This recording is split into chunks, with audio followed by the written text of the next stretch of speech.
Excited for week 2, new opportunities, kind of build upon what we did well last week, but also clean up some of those mistakes. The turnovers obviously being the biggest part of it, but then also in addition to that, it's overall execution. But I felt really encouraged by our players' demeanors during the game. Obviously, we all were irritated and ticked off after the game because losing is never going to be acceptable, but not about making excuses. Cleaning up, and our guys are off to a great start this week so far. Icky and Bradley really bounced back in this game. What did you see from the two of them in this performance? Yeah, I would say the overall O-line, just in general, just the mentality we kind of try to instill in those guys. You know, Camp obviously leading that room up. I thought was really good from a physicality standpoint. I thought the execution was well as far as making sure I did the right way. The combination work was good, pushing the pile. I thought our runners ran hard as well, talking about Miles and Shuba. With Campen, obviously your background in the running game and designing the offense, how much do you and Campen have to discuss the left guard position now? And obviously Zavala's got a background playing left guard. Why avoid moving him over as opposed to doing this like trio thing? Oh, I think there's a couple reasons why. One, just obviously just the continuity of what he's already built there so far. But back to your first initial question as far as how much I'm collaborating with Camp in particular, it's kind of the same across the board when it comes to every single position coach. Obviously, being a coordinator is my job to kind of oversee and be in charge of all of it, to kind of help head it up in connection with Frank. But obviously, me and Camp meet at the beginning of the week almost every single day from an individual standpoint about the rotation, but in particular things involving the run game. Thomas, a couple of the Falcons players, well, I guess Bates in particular, talked about their belief that you guys were going to work Bryce very heavily between the hashes. Right. And that helped him with those 2 picks. How do you kind of go against that tendency moving forward now if that book's quote-unquote is out on y'all? Yeah, I mean, I won't even know say if it's a tendency just because it's probably just a good guess by him, and obviously just from an observation standpoint of having a rookie quarterback, his experience in the league, and he made some good plays. I mean, he kind of played in some ways what I would call no consequence defense at times, playing flat-footed, and we can definitely take advantage of that in the future with him, but also other opponents that we end up facing. But we also push the ball outside the numbers as well, and also down the field. So I would say that's more of a guess and a true tendency by him. Would you think you guys would take more shots going forward? I think you only had 1 attempt longer than 20 yards. Yeah, it was 2. I think believe it was 2 attempts down the field over 20 yards. But I would say in general it's about the overall execution of us offensively. We'll always have scheme plays kind of mixed up when it comes to early down, but obviously as you mentioned, shot plays. But I thought we moved the ball effectively. It's more about just cleaning up those mistakes and getting back to our bread and butter. I know Thomas. Frank talked about Jesse Bates breaking the rules, right? And then you trying to take advantage of that. What is that conversation like between you and Frank and Bryce when you see a tendency like that to then try to shift it and use it against them?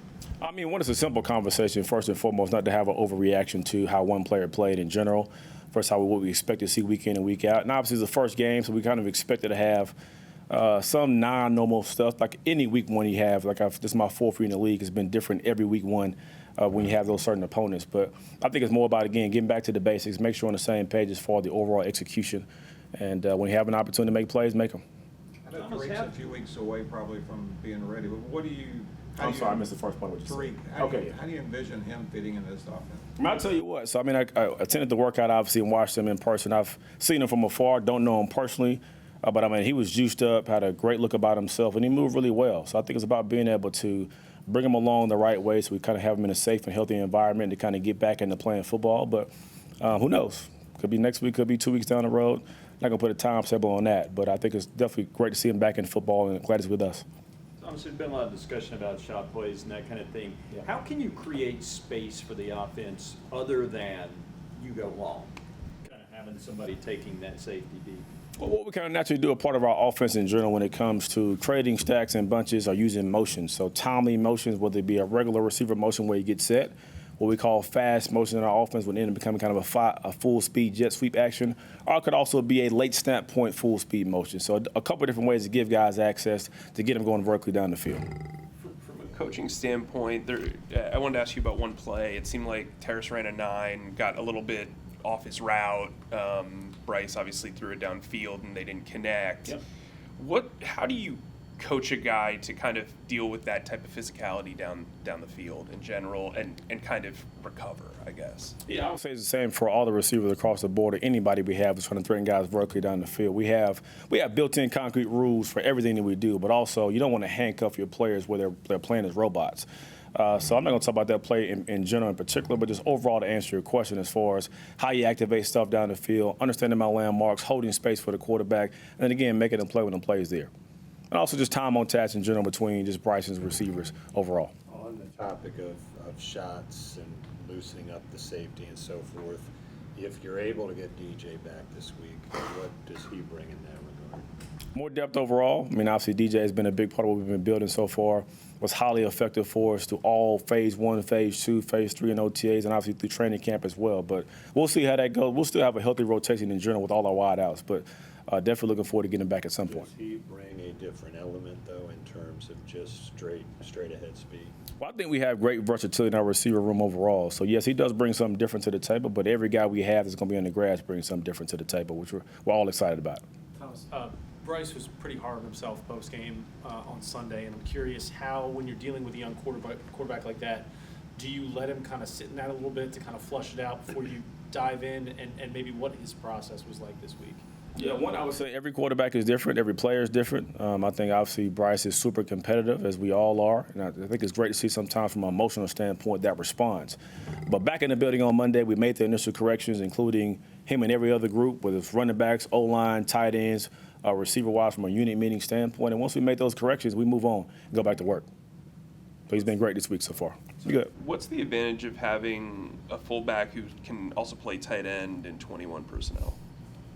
I think it's a philosophical difference. I think depending on how you want to be built offensively, there's a couple unique guys around the league who I won't name just to give them, some publicity. But there's some guys you can use that can play tight end really well, but also move in the backfield to play fullback. It makes it harder sometimes, in my opinion, when you have a true fullback that can't really dictate what you get personnel-wise, but also you can't dictate coverage as much because those guys aren't worried about him running vertically down the field. But to me, it's more about a philosophical difference as far as how you build offensively. Was there a throw or a read Bryce made Sunday that you were most impressed with? I won't highlight one in particular, but I just loved his overall demeanor and his approach. I mean, he's normally always calm, cool, and collected. But when it comes to when we make plays, having fire, showing some emotion for the first time, kind of in that setting, it was great to be able to see as we kind of learn more about him and him about us also. I guess with a certain rookie, you might be concerned about a Monday Night Football appearance, but he did play at Alabama, and Yeah. you talked about his demeanor. I mean, I would think this would be a pretty smooth transition for him. Yeah, I mean, it's a National Football League. There's no comparison to that. But I think what you mentioned before, first and foremost, one is how he's built initially, how he was raised, his mentality, how he's handled everything so far. But also just because of playing in big games, being kind of star of the show for a long time, I think he'll be just fine. So. Thomas, how would you evaluate the run game from Sunday, and how do you want that eventually to factor into what this offensive identity is? I mean, we want to continue to build upon it. I mean, we talked about when, I don't know what day it was, way back when I talked about the overall identity for us offensively. First and foremost, it was being physical at every position. So that starts up front, how we control the line of scrimmage, our tight ends being involved, our running backs doing a great job of finishing runs, and also our receivers being involved as well. Because we kind of build upon what we did well from a last game standpoint, clean some mistakes, get back to the bread and butter, but also be able to continue to find ways to find, create, and win matchups, and ultimately do a really good job of what we call taking care of the TNT. And so TNT stands for techno talent. It's one of major in alignment, assignment, technique, and having great finish as well. Thomas, I know you don't want to single anybody out, but how early in the process of building the playbook and I guess figuring out what works and what doesn't work, did you guys figure out LaVisca's role? I would say probably from the first day I saw him on the grass moving around. And so it's more about just trying to continue to find ways to build on his skill set naturally you naturally always build tendencies. So it's great to have tendencies at times. So build upon that, take advantage of those so we can break tendencies in weeks going forward. So continue to expand this package week in and week out.